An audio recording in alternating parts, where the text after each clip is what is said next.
धीरे बोलो, कोई सुन ना ले। ये बात हम सबके कानों में पड़ी होगी और हमारे मुंह से भी निकली होगी, लेकिन सोचने की बात यह है कि ये वाक्य कब कब हमारे मुंह से निकलता है और कब कब हमारे कानों में पड़ता है, क्योंकि ऐसे कम ही गुप्त राज होते हैं जो हम दूसरों के कानों में पड़ने नहीं देना चाहते। अक्सर परिवार में अशांति का कारण हम स्वयं ही होते हैं। हम इस बात को देख पाए या भले ना देख पाए, पर यह असल सत्य है, क्योंकि जाने अनजाने मूर्खतावश हम खुद ही अपनी वो बातें दूसरों को बता देते हैं जो हमें कभी नहीं बतानी चाहिए, और वही बातें जो जाने अनजाने में हमने किसी दूसरे के सामने बता दी थी, वही हमारे दुख का कारण बन जाता है, वही हमारे झगड़े का कारण बन जाता है। और फिर बाद में हमें पछतावा होता है कि मुझे ये बात किसी को बतानी नहीं चाहिए थी, मेरी ही गलती हुई कि मैंने जाने अनजाने में ये बात सभी को बता दी। इसीलिए आज की ये जो बौद्ध कहानी मैं आपको सुनाने वाला हूं, उसे सुनने के बाद आपको 7 ऐसी बातें पता चलेगी जो आपको कभी किसी को नहीं बतानी। ये जो 7 बातें हैं जो आपको किसी को नहीं बतानी, क्यों नहीं बतानी, इसके पीछे का तर्क भी मैं आपको दूंगा।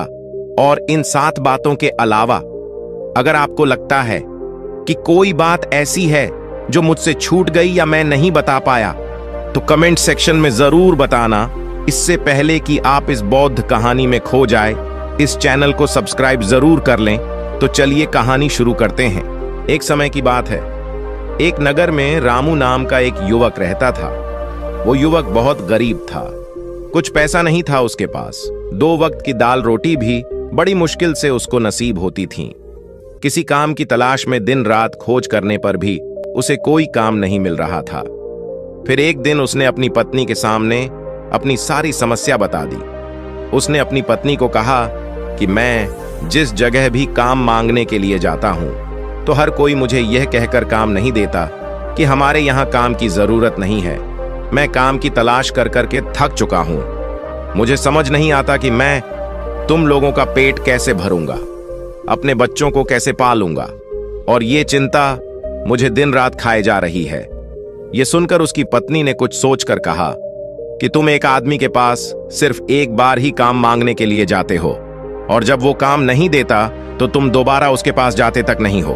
अगर तुम्हें उनसे काम लेना है तो तुम्हें हमदर्दी जतानी होगी, तुम्हें उनसे हमदर्दी हासिल करनी होगी, अपनी गरीबी दिखानी होगी, ताकि वो लोग तुम्हारी मजबूरी समझकर तुम्हें काम पर रख लें। इसलिए शर्म मत करो, उन्हें अपनी मजबूरी बताओ, अपनी गरीबी बताओ, और इसी उपाय से तुम काम पा सकते हो।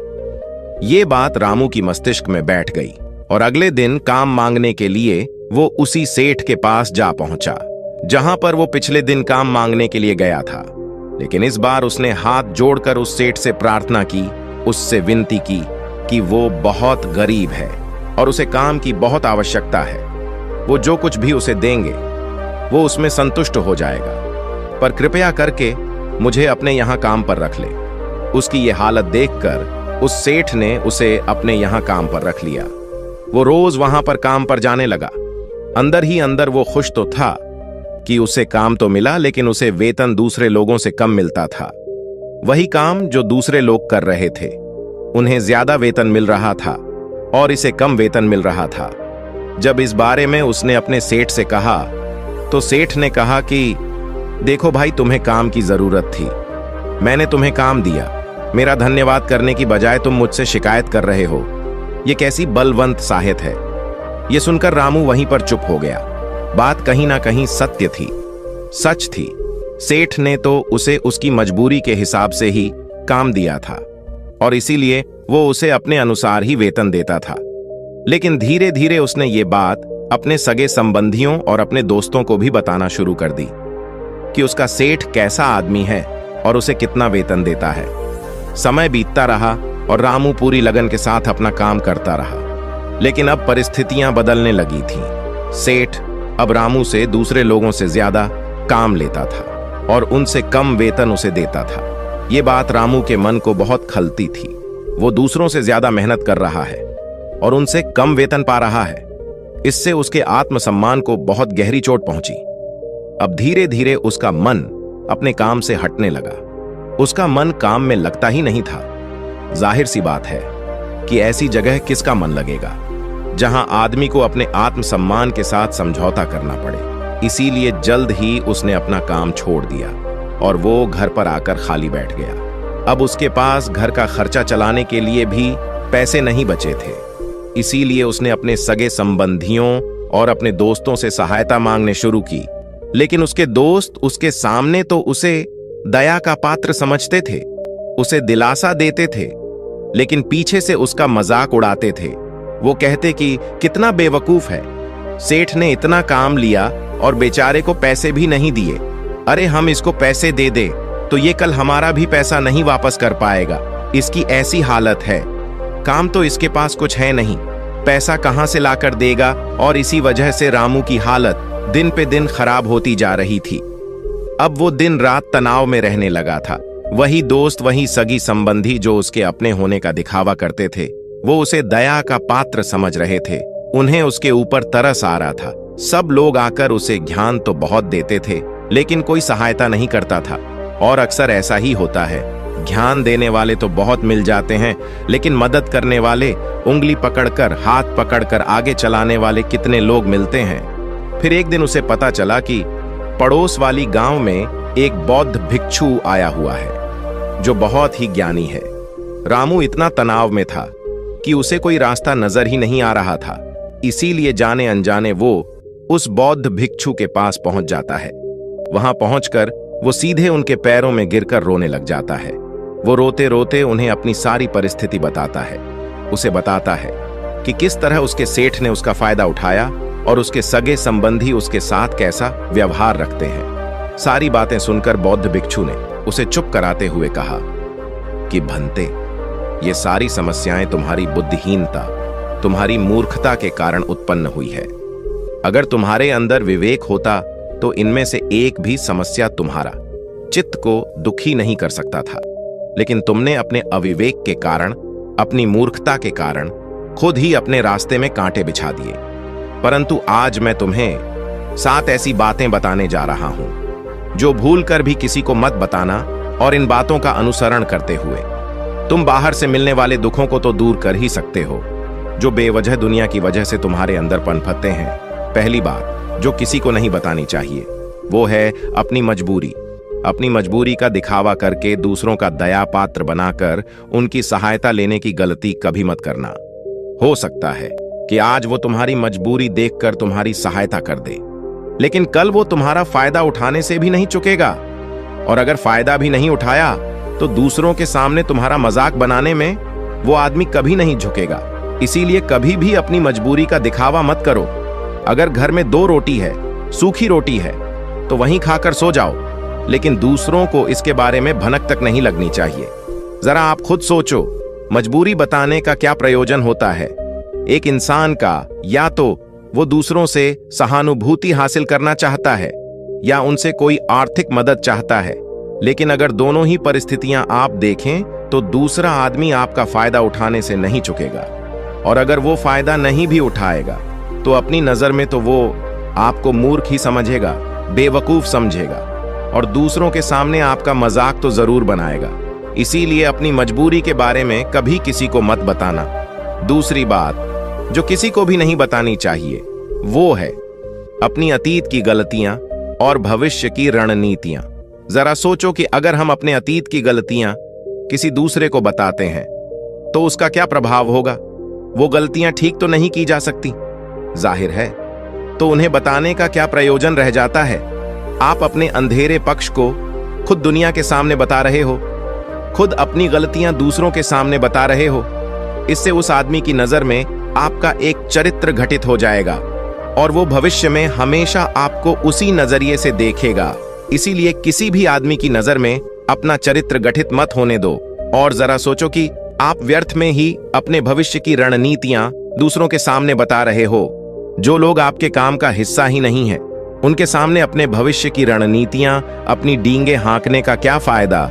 वो लोग आपकी सहायता तो नहीं करेंगे, लेकिन आपकी भविष्य की रणनीतियों में बाधा जरूर बन सकते हैं। आप खुद अपनी विवेक का इस्तेमाल करिए और सोचिए कि आपके साथ भी ऐसा हुआ है कि आपने अपनी भविष्य की रणनीति किसी को बताई हो और वो कामयाब ही ना हुई हो। जरूर हुआ होगा, जरा गौर से सोचिए। तीसरी बात जो किसी को नहीं बतानी चाहिए वो है अपने घर की बातें, जो भी हमारे घर के अंदर आपस में बातचीत होती है, हमारे माँ बाप के साथ, हमारी पत्नी के साथ, हमारे बच्चों के साथ, वो बातें परिवार तक ही सीमित रहनी चाहिए। अगर आप इन बातों का दूसरों के सामने ढिंढोरा पीटते हो तो दूसरों को आपके घर में घुसने का एक मौका मिल जाता है और वो इसका फायदा उठाने से कभी नहीं चूकेंगे। वो आपके परिवार के सदस्यों को आपसे दूर लेकर जाने की कोशिश करेंगे। अक्सर ऐसा होता है, हम समाज में देखते हैं कि हम अपने घर के झगड़ों को कम करने के लिए उन झगड़ों को अपने पड़ोसियों और दूसरे सगे संबंधियों को देते हैं, लेकिन इससे आपको सहायता कभी नहीं मिली होगी, बल्कि आपके घर की लड़ाई झगड़े और ज्यादा बढ़ गए होंगे। और वो जाहिर है, वो बढ़ेंगे अगर आप अपने माँ बाप की बात दूसरों को बताएंगे तो आपकी माँ बाप को बुरा लगेगा। यही कि हमारा बेटा हमसे बताए बगैर दूसरों को ये बातें बता रहा है, इसीलिए अपने घर की बातें और अपने घर की लड़ाई झगड़े किसी के सामने मत बताना। अगली बात जो मैं आपको बताने जा रहा हूं, जो किसी को नहीं बताने चाहिए, वो सुनने पर बहुत अजीब लग सकती है, लेकिन उसका सत्य भी मैं आपको एक तर्क के माध्यम से दूंगा। मैं कहता हूं कि अपनी आमदनी किसी को मत बताना। अब अपनी आमदनी ना बताने के पीछे क्या प्रयोजन हो सकता है? जरा सोचिए कि आप अपनी आमदनी अपने दोस्तों को बता देते हैं, तो जब आपके दोस्तों को जरूरत पड़ेगी तो वो सिर्फ आपको ही याद करेंगे, क्योंकि उनको पता है कि अगर आपकी आमदनी ज्यादा अच्छी है तो आप ही उनकी मदद कर सकते हैं, और इसीलिए ज्यादा लोग आपसे सहायता मांगेंगे। और जब आप उनकी सहायता नहीं करेंगे तो वो सोचेंगे कि इस आदमी के पास पैसे हैं, मेरी सहायता कर सकते हैं, लेकिन ये सहायता कर नहीं रहा है, और इसीलिए आपकी आमदनी आप दोनों दोस्तों के बीच एक झगड़े का कारण हो सकती है। कम आमदनी होगी तो लोग मजाक उड़ाएंगे, और ज्यादा होगी तो सहायता मांगेंगे, तो अपनी आमदनी बताने का कोई प्रयोजन नहीं है। अगली बात जो मैं आपको बताने वाला हूं, उसे अपनी घाट बांध लेना और किसी को ये बात मत बताना। अपनी कमजोरी और अपनी ताकत अक्सर इंसान को पता नहीं होता है कि उसकी कमजोरी या उसकी ताकत क्या है, लेकिन अगर आपको अपनी कमजोरी और अपनी ताकत पता है तो पहली बात तो आप बहुत ही बुद्धिमान आदमी हैं, और दूसरी बात कि आपको ये बातें किसी से साझा नहीं करनी है, क्योंकि अगर आपकी कमजोरियां दूसरों को पता चल गई तो वो आपकी कमजोरियों का फायदा उठाएंगे, और अगर आपकी ताकत पता चल गई तो वही ताकत आपकी कमजोरी बन जाएगी, क्योंकि वो ताकत दूसरे आदमी को पता है और वो ताकत की खाट भी ढूंढ ही लेगा। अपनी कमजोरी और अपनी ताकत अपनी पत्नी या अपने पति को भी नहीं बतानी चाहिए, क्योंकि इसके बाद आपको घर में उनसे हमेशा दब के रहना पड़ेगा। अगली बात जो किसी को नहीं बताने चाहिए वो है अपने मित्र और अपने शत्रु। आप अपने मित्रों के बारे में अगर दूसरे लोगों को बताएंगे तो वो आपके मित्रों के साथ अपनी घनिष्ठता बनाकर आपको धोखा दिलवा सकते हैं, आपके गहरे मित्रों को आपसे दूर करने का प्रयास कर सकते हैं। अक्सर आम आदमी ऐसा नहीं करता, लेकिन आपके दुश्मन ऐसा करने की कोशिश कर सकते हैं। और दूसरी तरफ आपके शत्रु का भी किसी को नहीं पता लगना चाहिए, क्योंकि आज जो आपका मित्र है, अगर कल वो आपका दुश्मन हो गया तो वो आपके दुश्मन के साथ ही मिलकर आपको परास्त कर सकता है, आपको धोखा दे सकता है। इसीलिए अपने सबसे अच्छे दोस्तों को भी अपने दुश्मन के बारे में कभी मत बताना। अगली और आखिरी बात कहना चाहता हूं कि जब तुम दान करते हो तो दान के बारे में भी किसी को मत बताना, नहीं तो दान करना व्यर्थ हो जाता है, बेकार हो जाता है। जब आप अपने दान का ढिंढोरा पीटते हो तो आप ये बता रहे हो कि मैं कितना बड़ा दानी पुरुष हूं, और ये आपके अंदर एक अहंकार निर्मित करेगा।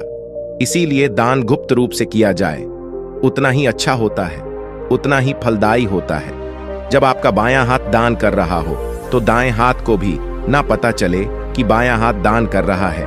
ये 7 बातें जो बौद्ध भिक्षु ने रामू को बताई, इनमें संसार के सभी सिद्धांत छिपे हुए हैं। इन बातों का अनुसरण करते हुए आप अपने घर में सुख शांति बना सकते हैं और घर के झगड़े हमेशा के लिए दूर कर सकते हैं। आप इन बातों के बारे में अपने विवेक से भी सोचेंगे तो आपको ये बातें सच मालूम पड़ेंगे। और हमारा कहानी सुनाने का मकसद यही है कि आपका विवेक जागृत हो, आप खुद उन बातों के बारे में सोचें जो हम आपको बता रहे हैं, और अगर हम गलत हैं तो आप कमेंट सेक्शन में वो बात जरूर बताएं जिस पर हम गलत हैं। और इनके अलावा भी अगर आप कुछ जानते हैं तो उन बातों को भी कमेंट सेक्शन में जरूर डालें। तो दोस्तों, आज के वीडियो में बस इतना ही। उम्मीद है आपको यह वीडियो पसंद आई होगी। अगर पसंद आई होगी तो वीडियो को एक लाइक करना मत भूलिएगा।